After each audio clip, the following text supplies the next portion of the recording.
follows you. Threat. You know, most of us, being black, trying to make money, trying to walk down the street, live our life, we keep wondering why we're treated differently. And it's very obvious.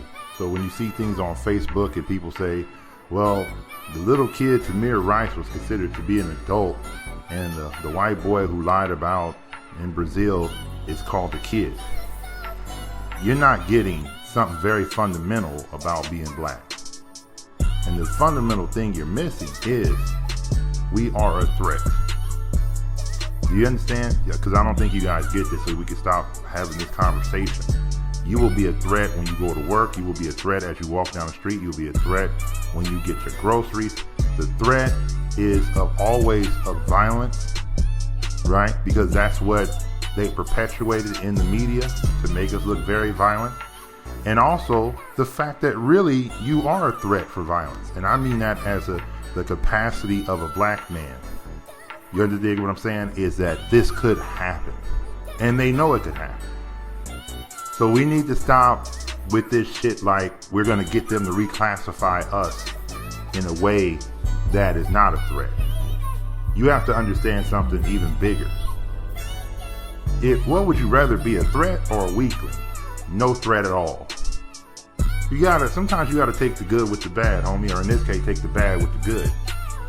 Because you have to realize that there are benefits and perks, and maybe you're not using using your benefit and perks. You know what I mean? Of being a threat, of being intimidating and being taller. If God gave everyone gifts, and our gifts are when we walk down the street, we make other men move. If it was biblical times, it would be Moses parting the water. If our gifts was that we naturally can absorb sun rays, you understand what I'm saying? It would be, ooh, that's melanin, that's great. But the fact that you're a tall man, a strong man, right?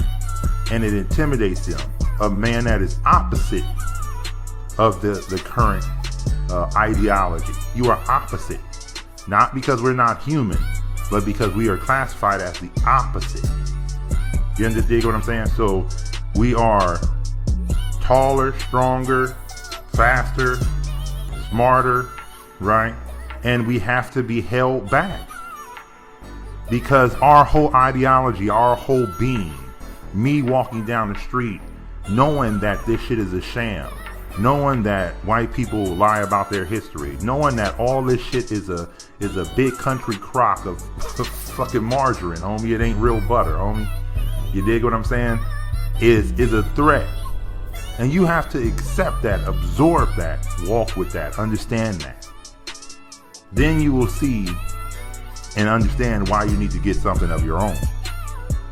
Because if there is no way for you to live your life regular, meaning like the rest of these dumb motherfuckers out here, then we have to go and create our own regular. When you live amongst black people, you aren't really a threat.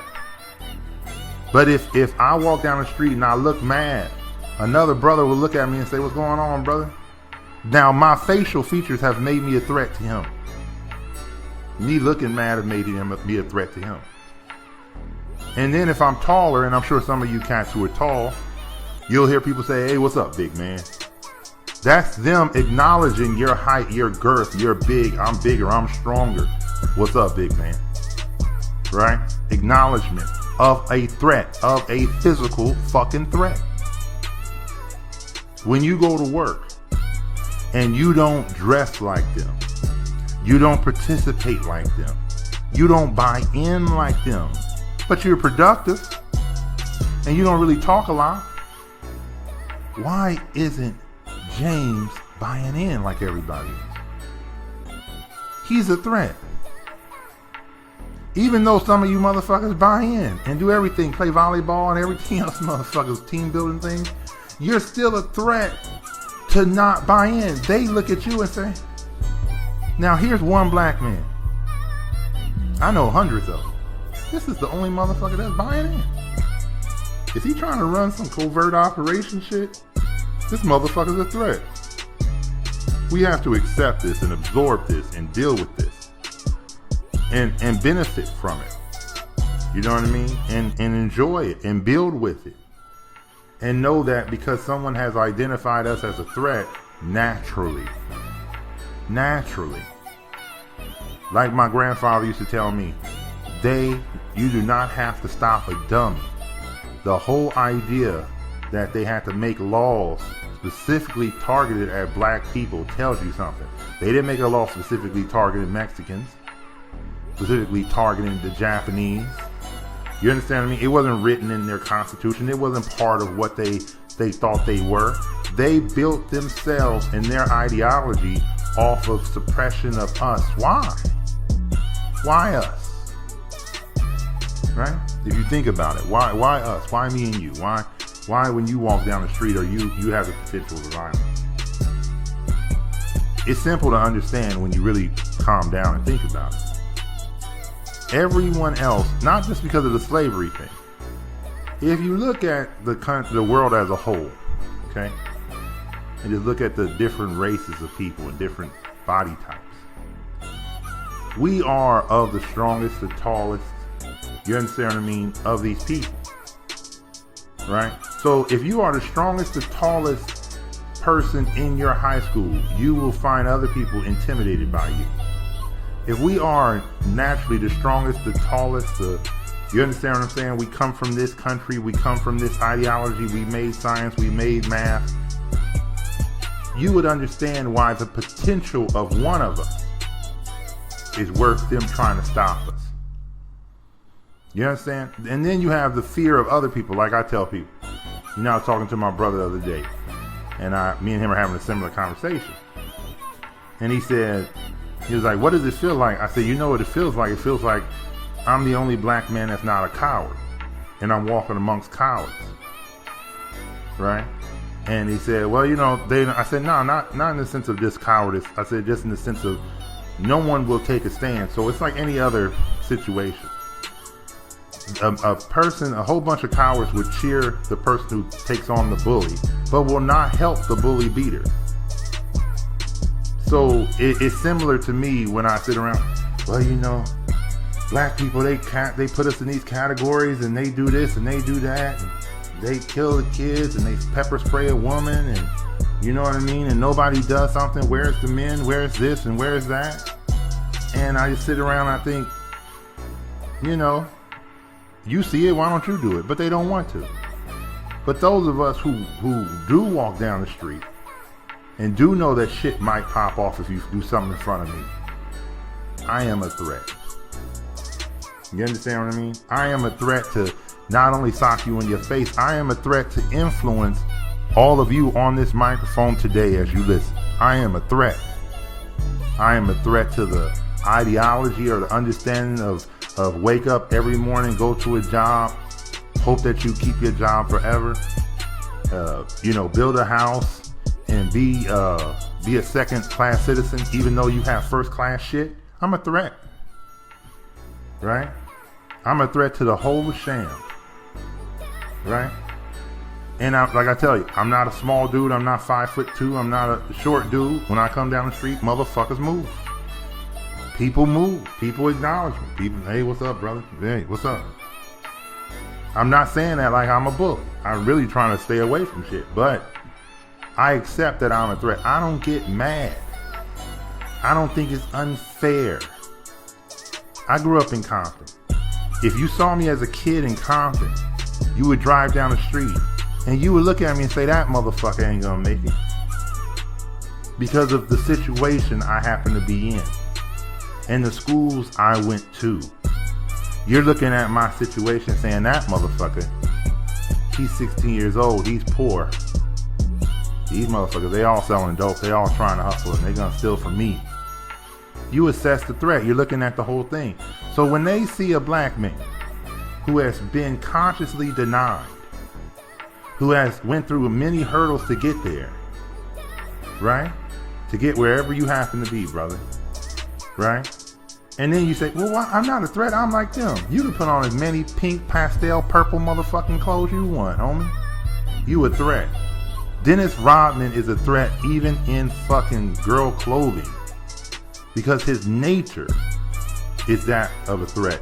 You can't cloak it. You can't hide it. You can't put a cape over it.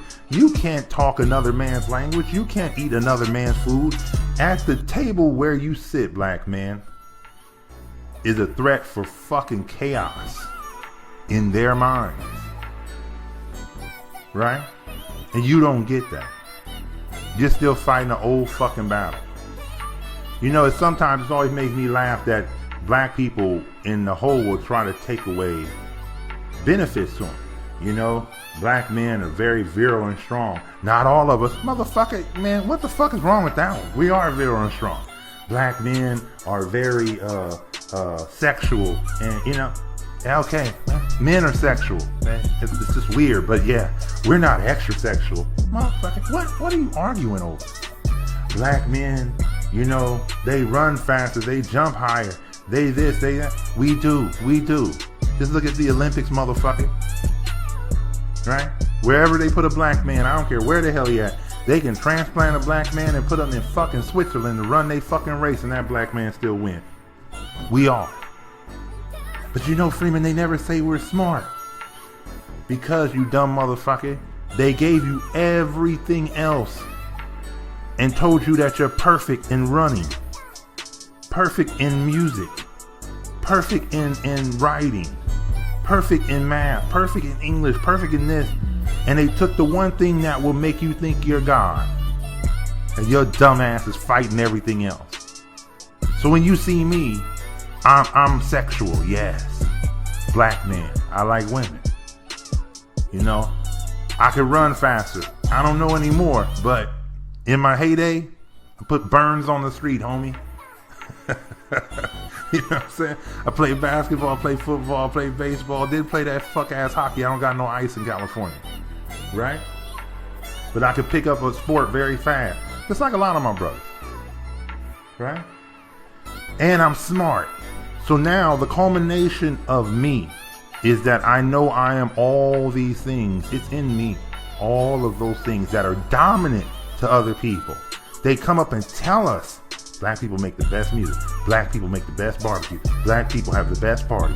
Black people have this. Black people have that. Black people. And then they left out that black people are smart. And you motherfuckers are like, I'd rather have smart than everything else.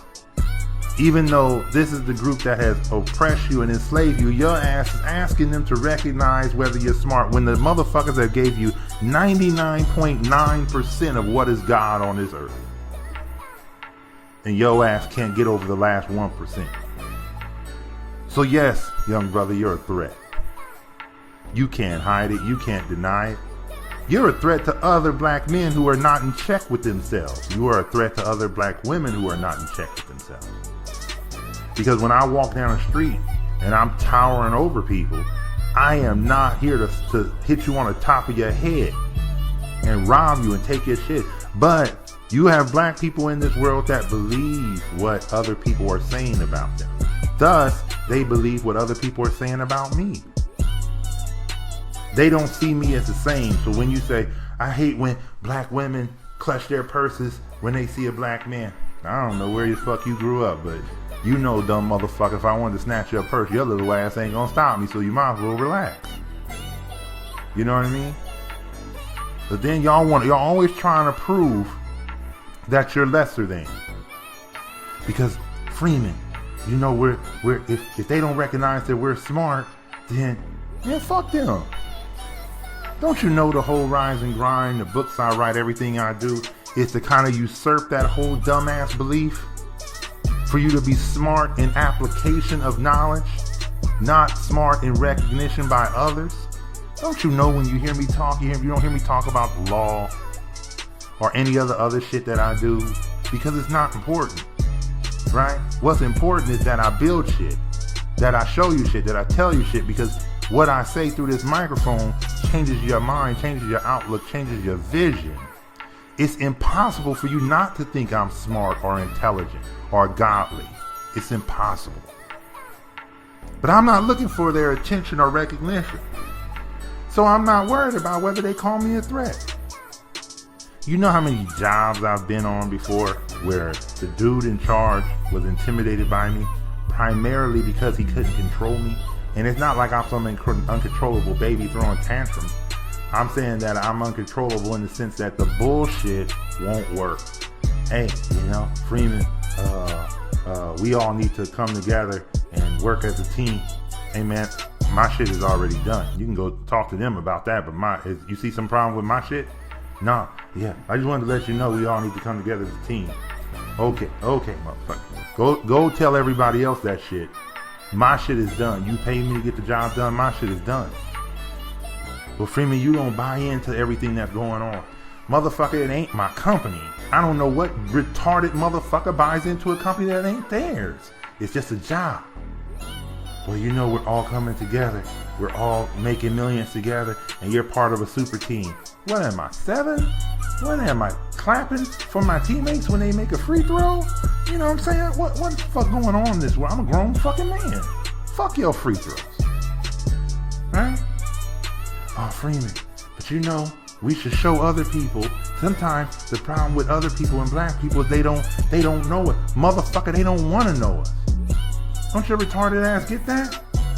It's impossible in this day and age in the United States and sometimes in the whole world for them not to have seen 100 different kind of black men.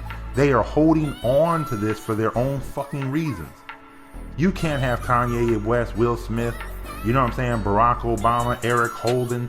You can't have Darius Rucker, Rudy and Blowfish. You can't have this many black men running around and your ass still believe that we're all fucking killing, have the potential to kill, unless you just want to hold on to that belief. You want to believe we're a threat to you. If we're not entertaining you, shucking and jiving, you know what I'm saying, that you must want us to be a threat to you. So me, Daniel Freeman, live from the west side of Compton, I accept that I'm a threat. I don't give a fuck. This is the difference between grabbing some dude from the bottom and asking him, what do you think about white people and what they think of us? And grabbing them other motherfuckers and asking them. How can you be politically correct when the politics don't work for you, you dumb motherfucker? Why do you even care to be politically correct? Right? So other people can get along with you and they still don't get along with you. You losing theory motherfucker. So yes, I'm a threat. Don't put the microphone in front of me. Don't ask me, hey, what do you feel about all the people who got shot in Orlando? Motherfucker, people get shot every day, homie. Get shot in Compton all the time. Well, they were gay. Well, I don't give a fuck. I don't give a fuck if they were gay. Don't make no damn difference. But yeah, these were special gays. What the fuck? Could they produce vitamin C? Do they poop rainbows, homie? So don't put that shit in front of me, because when I speak, when I talk, when I walk, what I do, how I build, what I say, every podcast that comes out is a threat. And I accept it. And I embrace it. You know what I mean? I don't hide from it. I was looking at the thing and Colin Kaepernick didn't stand up for the Pledge of Allegiance. I ain't stand for the damn Pledge of Allegiance since, I don't know, fucking 14. But I ain't famous. So when my young ass didn't do it, it would just be people looking at me funny. I remember I was in college and one white guy looked at me and said, people died for you. I said, them motherfuckers didn't die for me. I said, they died for your white ass. They didn't die for me, homie. And he looked at me mean. I said, come on, tell the truth. You went over there to fight for me. You were saying, oh shit, I'm gonna kill the Iraqis so they can stop, so we can save little kids, black kids in Compton. Man, fuck you. I'm a threat, homie. To the sarcasm, to the bullshit, to the things that are going, and so are you. You have that potential. Stop being a pussy about it. Stop crying. Stop getting on TV and why can't we all be friends? Motherfucker, they don't want to be your friend, you fucking fag. God damn, you weak. It's okay for us to be a threat. God made us this way.